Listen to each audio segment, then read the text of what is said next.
एक कथा याद आ रही है। हनुमान जी जब बूटी लेने के लिए गए थे ना, तो इन्होंने बाण मारा था, भरत जी ने गिर गए।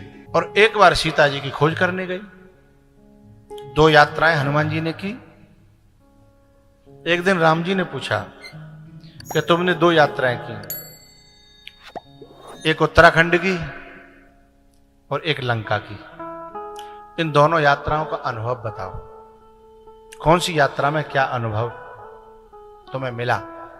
हनुमान जी ने बड़ी प्यारी बात कही, मुझे दोनों तरफ समुद्र मिले। बोले दोनों तरफ समुद्र? बोले लंका की तरफ जो समुद्र है वो तो सबने देखा है, इधर समुद्र कहां? इधर तो पहाड़ ही पहाड़ है उत्तराखंड में। बोले इधर एक ऐसा समुद्र था। बोले लंका की तरफ मैं जब गया तो जो समुद्र मुझे मिला उसे तो मैं खेल खेल में पार कर गया, लेकिन जो उत्तराखंड की तरफ गया, जब जो समुद्र मिला उसमें मैं तब का डूबा हूं और अभी तक डूबा ही हुआ हूं, निकला ही नहीं। समुद्र का एक नाम है पयोधि। तो हनुमान जी कहते हैं भरत पयोधि गंभीर। भरत पयोधि। और केवल पयोध कहने से काम नहीं चला, भरत पयोधि गंभीर। जो भरत है ना वो इतना बड़ा गंभीर सागर है राम प्रेम का। काय का? राम प्रेम का। इतना बड़ा सागर है कि मैं उसमें डूबा, अभी तक निकल नहीं पाया। ये सागर तो मैं पार कर गया। राम जी बड़े खुश हुए। बोले हनुमान बिल्कुल सही किया तुमने, जहां तैरना चाहिए था वहां तैरे और जहां डूबना चाहिए था वहां डूब गए। एक साधक को जहां तैरना चाहिए वहां तुम तैरे और जहां डूबना चाहिए था वहां तुम डूबे। बोले कैसे पता लगा कि वो इतना गहरा सागर है और कैसे तुम डूब गए? बोले प्रभु जब लक्ष्मण जी के शक्ति लगी, मूर्छित भये, तो यहां सब योजनाएं बनने लगी कि पहले सुसैन को लाना है। सुसैन को लाया मैं। सुसैन को लाने के बाद फिर बा ने कही कि दवाई मां मिलेगी उत्तराखंड में। फिर मैं उत्तराखंड में मैंने उड़ान भरी और मैं जो कार नेमी से लड़ते झगड़ते हुए मगरी को उसके जबड़े से अपना पांव छुड़ा करके और जैसे तैसे उत्तराखंड पहुंचा। लेकिन जब एक बैरागी को, लक्ष्मण जैसे बैरागी को मूर्छा हुई, तो हम इतना बड़ा प्रपंच खड़ा कर रहे हैं, लेकिन उस यात्रा में मुझे भी थोड़ी सी मूर्छा हुई। बाण मारा और मैं गिरा, तो मेरे मन में थोड़ी देर, जब मूर्छा आने से पहले जब मैं मूर्छित हो रहा था, मैं सोच रहा था कि एक मूर्छित पर्यो बाके ले तो इतनो झंझट हो, अब जो दूसरा मूर्छित होगा ताके ले का झंझट करना पड़ेगा। और इसी में कहीं रात बीत न जाए हैं? मैं सोच ही रहा था, इतने में एक शब्द सुनाई पड़ा। क्या? कि यदि मेरा प्रेम राम के चरणों में सच्चा है तो इस वानर की मूर्छा दूर हो जाए और पीड़ा दूर हो जाए। इतने में तो मैं एकदम फूल जैसा होगा, हल्का हो गया। तब मेरी समझ में आई कि ये कितना गहरा सागर है प्रेम का। ये प्रेम मेरे अंदर होता तो मैं भी लक्ष्मण जी के कान में यही कह देता कि मेरा प्रेम राम के चरणों में सच्चा है। तो ये लक्ष्मण जी ठीक हो जाए। मैं डोल रहा हूं, कभी लंका जा रहा हूं, कभी उत्तराखंड जा रहा हूं, कहीं ना कहीं प्रेम की कमी रही होगी, तभी तो ये बात याद नहीं आई, कभी तो ये बात बनी नहीं। मुझे भरत जी ने समझाया कि यदि प्रेम सच्चा हो तो बहुत सारे कर्म कांडों की, बहुत सारी विधि विधानों की, बहुत सारे वैद्यों की और बहुत सारी जड़ी बूटियों की जीवन में आवश्यकता नहीं है, केवल प्रेम ही काफी है। वैराग्य को जागृत करने के लिए वैराग्य को खड़ा करने के लिए, असुरों के विकारों के विनाश के लिए है, केवल एक प्रेम काफी है। तब मेरी समझ में आया, अभी तक मैं उस भरत पयोध गंभीर में से निकल नहीं पाया हूं प्रभु। ये तो सुंदरकांड की कथा में हनुमान जी की कभी चर्चा, कभी मौका मिलेगा केवल सुंदरकांड की कथा का, तब चर्चा करेंगे हनुमान क्या है। हनुमान के चरित्र तो हनुमान के चरित्र है। भरत जी महाराज जब गुरुजी से पूछते हैं कि मैं ऐसा कर लूं, उन्होंने कहा ना, अब तुम्हें मुझसे आज्ञा लेने की जरूरत नहीं है। समझब कहब करब तुम जोई, धर्म सार सब होई सोई। इधर तो ये चलने लगा, उधर चित्रकूट में भगवान राम बड़े प्रेम से रह रहे थे, लेकिन एक दिन एक गड़बड़ हो गई। एक योगी के एक भोगी का बेटा दर्शन करने आया महाराज जी, और वो भी हिंदुस्तान से नहीं, परदेश से। और केवल परदेश से नहीं, परलोक से, जिसे अमरावती कहते हैं, स्वर्ग। आदि कथा हम सुनाते हैं, आदि जो राजू खुद सुनाता है अपनी घरवाली, लेकिन आप लोग इतना ध्यान से सुन रहे हैं, बहुत अच्छी बात है। नहीं तो कोई होगो, आयो होगो, हमें कालन जानो, हम कथा करानी है, जिन्हें कथा करनी है, बात खत्म है। परलोक से, ये इस प्रकार से जो भाव से कथा सुनता है ना, तो सुनाने का आनंद भी कई गुना हो जाता है।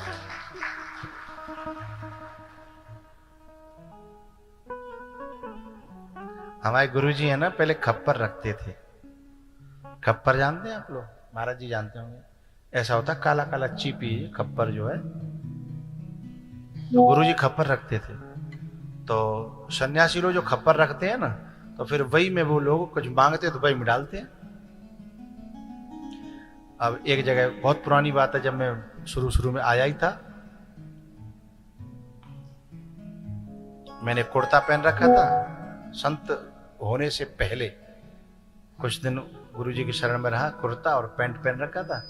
तो गुरुजी जो है एक गांव में गए, और वह मैया ने बड़ी बड़ी श्रद्धालु माई थी, खिलाने पिलाने की बड़ी शौकीन, और वहां ने बड़े मनते बड़ी बढ़िया बढ़िया सामान बनाए हैं। लेकिन जब गुरुजी ने एक ही में साग के ऊपर खीर, खीर के ऊपर चटनी, चटनी के ऊपर रबड़ी, उस मैया ने माथा पकड़ लिया कि तुमने मेरे करे धरे पे सब पानी फेर दो, तुमने मेरे करे धरे पे। अब यदि उसकी इच्छा थी कि अलग अलग चीजों का स्वाद लिया जाए, अलग अलग थाली में सजा करके कटोरियों में पहले खीर खाएं।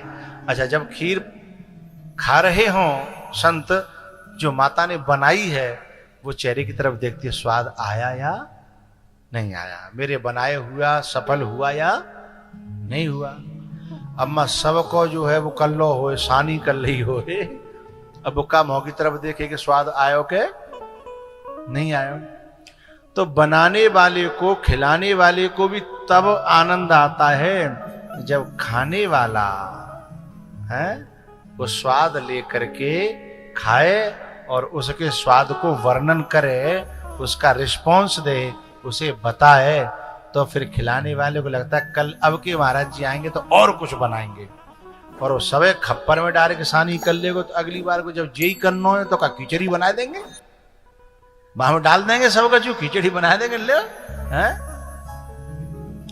इसलिए भागवत का एक श्लोक है, कथामृत रथा स्वाद कुशल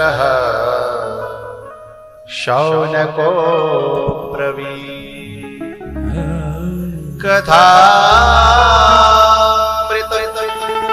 रसा स्वाद, कथा के अमृत अमृत के इस रस का स्वाद लेने में जो कुशल है, कुशल शौनको ब्रवीमि,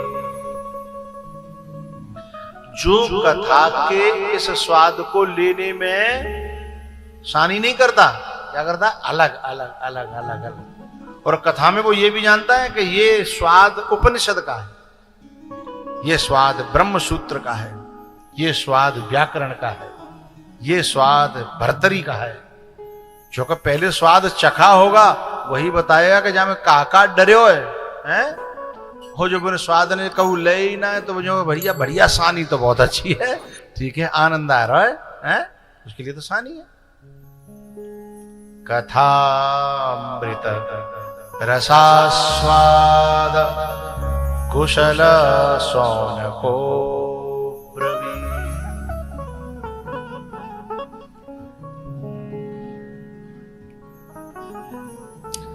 परलोक से एक भोगी का बेटा एक योगी के दर्शन करने के लिए आया। यदि भोग की आंख से और योगी के दर्शन किए तो योगी समझ में आने वाला, कोई मेरी नजरों से देखे तो समझे कि तुम मेरे क्या हो, कि तुम मेरे क्या हो।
राम जी जब स्वयं एक राजा से किसी ने पूछा ये कौन है, बोले ये तो काल है, काल। कन्हैया जब पहुंचे हैं कंस की सभा में, दरबार में, एक से पूछा, बोले ये कौन है, बोले ऐसा लग रहा है ब्रह्म तत्व खड़ा हो। दूसरे से पूछा, बोले ये तो काल है। तीसरे से पूछा, बोले कन्हैया है छोटा सा है। जाकी रही भावना जैसी प्रभु मूर्ति तिन्हत से। राम जी फटक शिला पे बैठे हैं, जो चित्रकूट गए हैं, जिन्होंने दर्शन किए हैं, अब वे मन से वहीं पहुंच जाए, क्योंकि वह भी एक अरण्य है और यह भी एक अरण्य है। और हम सौभाग्यशाली हैं कि अरण्यों की कथाएं अरण्यों में बैठ करके श्रवण कर रहे हैं और गा रहे हैं।